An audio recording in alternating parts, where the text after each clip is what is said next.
Hello friends, दुनिया में सिर्फ एक ही बॉस होता है और वो है कस्टमर। अगर वो अपना पैसा आपकी कंपनी के बजाय कहीं और खर्च करता है तो कंपनी के छोटे से एम्प्लॉय से लेकर चेयरमैन तक किसी को भी कंपनी से फायर करने की कैपेसिटी रखता है। ये शब्द वॉलमार्ट के फाउंडर सैम वॉल्टन के हैं। सैम वॉल्टन पूरी दुनिया के रिचेस्ट पर्सन रह चुके हैं। 1982 से 1992 तक सैम वॉल्टन दुनिया के सबसे अमीर आदमी की पोजीशन पर रहे।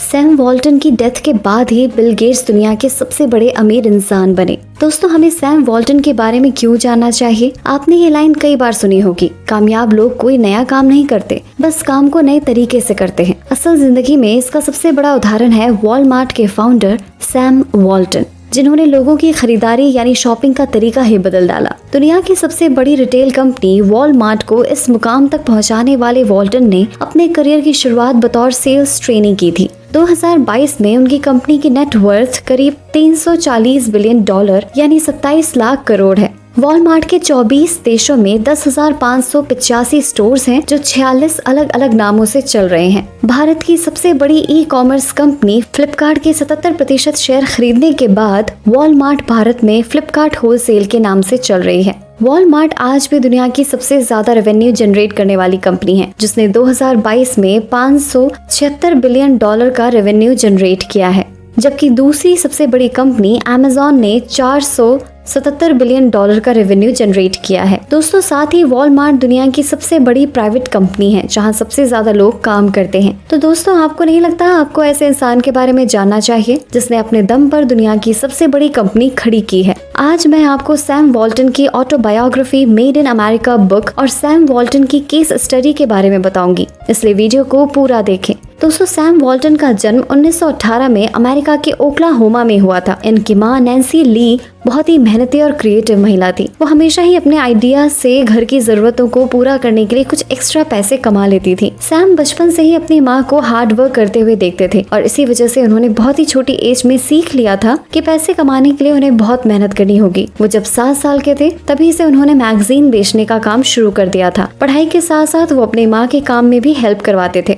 1940 में उन्होंने पहली जॉब JC पेनी स्टोर में as a sales trainee start की। उसके बाद उन्होंने 3 सालों के लिए US आर्मी ज्वाइन कर ली और जब वो वहाँ से वापस आए तो उन्होंने अपना खुद का बिजनेस शुरू करने का सोचा। इसके लिए उन्हें $25,000 की जरूरत थी। उन्होंने मुश्किल से $5,000 खुद से जोड़े और $20,000 अपने फादर इन लॉ से लिए। फिर उन्होंने आर्कनसास में बेन फ्रैंकलिन की हाईली रेंटेड फ्रेंचाइजी स्टोर को खरीद लिया। शुरू में उन्हें थोड़ा लॉस झेलना पड़ा, लेकिन उन्हें अपने आप पर पूरा भरोसा था। वो मार्केटिंग स्ट्रेटेजीज के बारे में लगातार पढ़ते रहते थे और अपने कंपेटिटर्स का भी पूरा ध्यान रखते थे। उनके दिमाग में हमेशा आगे चलने की स्ट्रेटेजीज चलती रहती थी। वो अपने स्टोर के साथ छोटे छोटे एक्सपेरिमेंट्स करते रहते थे, जिसमें एक सबसे पॉपुलर तरीका था डिस्काउंट पर सामान बेचकर कस्टमर्स को अट्रैक्ट करना। जैसे एक इंटरेस्टिंग एग्जाम्पल है, एक बार उन्होंने अपनी रिटेल शॉप के बाहर एक आइसक्रीम और पॉपकॉर्न की वेंडिंग मशीन लगाई और उन्हें मार्केट की तुलना में बहुत कम प्राइस पर बेचा। सस्ती आइसक्रीम और रिटेल आइटम्स पर डिस्काउंट ऑफर्स देखकर बहुत से लोगों ने उनके स्टोर पर आना शुरू कर दिया।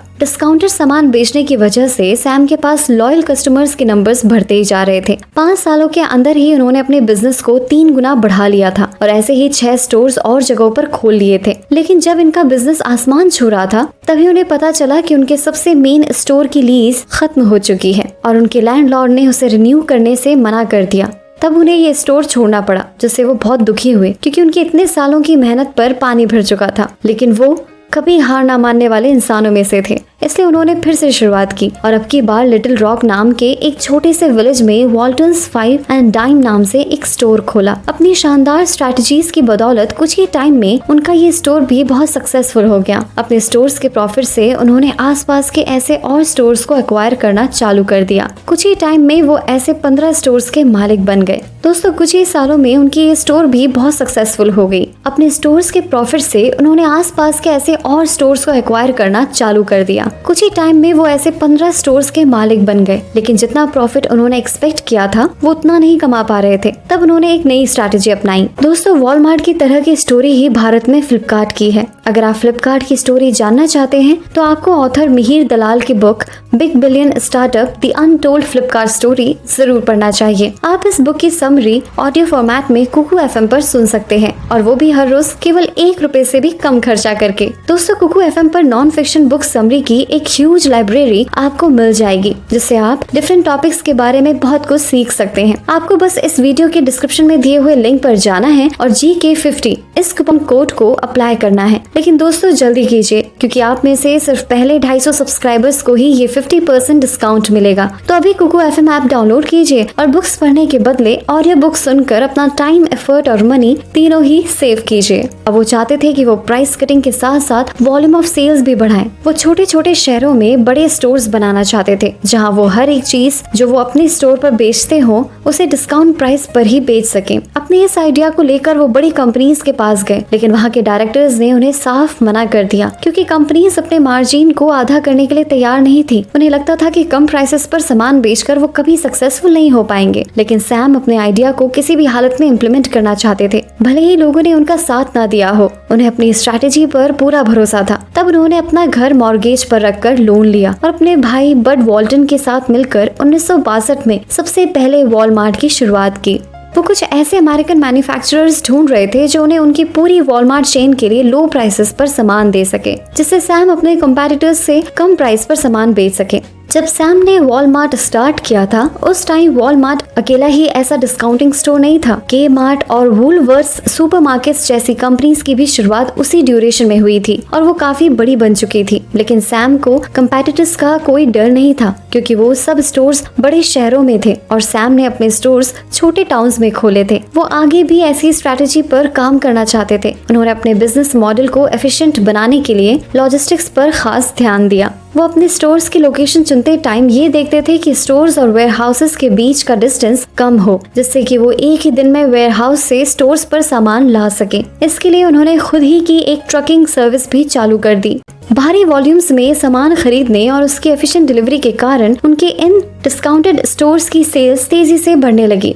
अब तक अपने प्रॉफिट्स और बोरोइंग्स से उन्होंने अमेरिका के आर्कनसास और मिसूरी के पास 18 वॉलमार्ट स्टोर्स खोल दिए थे। लेकिन सैम वॉल्टन के सपने बहुत बड़े थे। 1970 में उन्होंने वॉलमार्ट को एक पब्लिक कंपनी बनाने की सोचा और IPO के जरिए $5 मिलियन तक जनरेट किए। कंपनी के 61% शेयर वॉल्टन फैमिली के पास थे और बाकी के प्रोसीड से उन्होंने कंपनी के डेट्स चुकाए और कंपनी की ग्रोथ में पैसा लगा दिया। अगले 10 सालों में वॉलमार्ट के 276 स्टोर्स और खुल गए। इसके बाद सैम ने डिसाइड किया कि वो हर साल 100 स्टोर्स खोलेंगे। 1985 तक सैम की नेट वर्थ $2.8 बिलियन हो चुकी थी और इसी के साथ सैम को फोर्ब्स मैगजीन ने अमेरिका का रिचेस्ट पर्सन डिक्लेयर कर दिया था। इसके साथ एक इंटरेस्टिंग स्टोरी है। दुनिया भर का मीडिया ये जानना चाहता था कि सैम वॉल्टन कौन है, क्योंकि इससे पहले बहुत कम लोग उन्हें जानते थे। कुछ रिपोर्टर्स उन्हें ढूंढते हुए बेंटन विली पहुंच गए, जहां सैम वॉल्टन रहते थे, इसी उम्मीद के साथ कि दुनिया का सबसे अमीर इंसान तो लग्जरी लाइफ जी रहा होगा। लेकिन रिपोर्टर्स के होश उड़ गए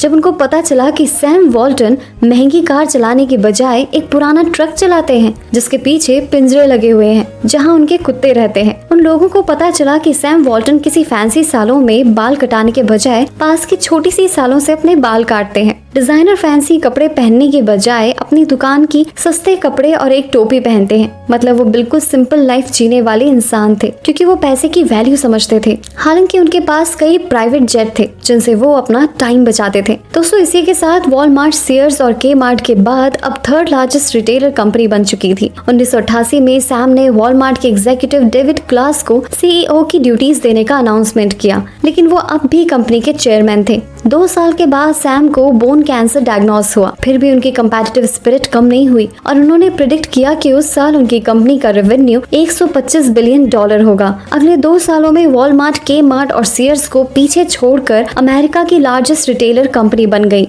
उनकी एंटरप्रेन्योरियल स्किल्स और अपने एम्प्लॉयज और कम्युनिटी का ध्यान रखने के लिए उन्हें प्रेसिडेंट जॉर्ज बुश ने मेडल ऑफ फ्रीडम दिया। उसके कुछ दिन बाद ही सैम को हॉस्पिटलाइज कर दिया गया और 1992 में 74 की एज में सैम का निधन हो गया। उनके आखिरी टाइम में उनकी नेटवर्थ लगभग $25 बिलियन थी। सैम वॉल्टन की सक्सेस का सबसे बड़ा राज ये था कि वो कस्टमर्स को बॉस और एम्प्लॉयज को अपना पार्टनर समझते थे। कस्टमर कैसे सोचता है वो इस बात का पूरा ध्यान रखते थे। उन्होंने रिटेलिंग इन्वेंट नहीं किए थे, लेकिन वो अमेरिकन रिटेल मार्केट को बड़े पैमाने पर रूल करने की क्षमता रखते थे। उन्हें खुद पर और अपनी स्ट्रैटेजीज पर पूरा भरोसा था और उनकी डिस्काउंटिंग टेक्निक ने अमेरिका की इकोनॉमी को पूरी तरह से रेवोल्यूशनाइज कर दिया था।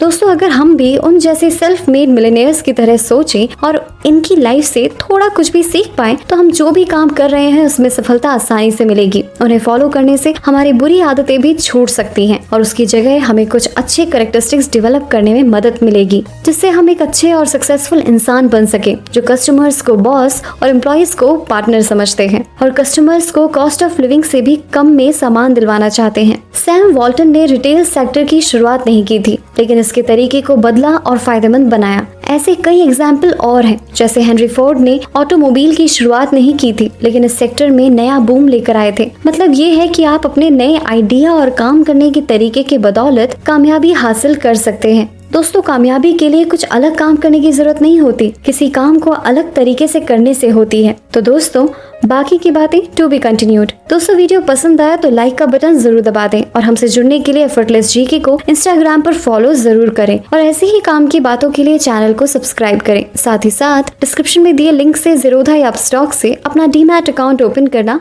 ना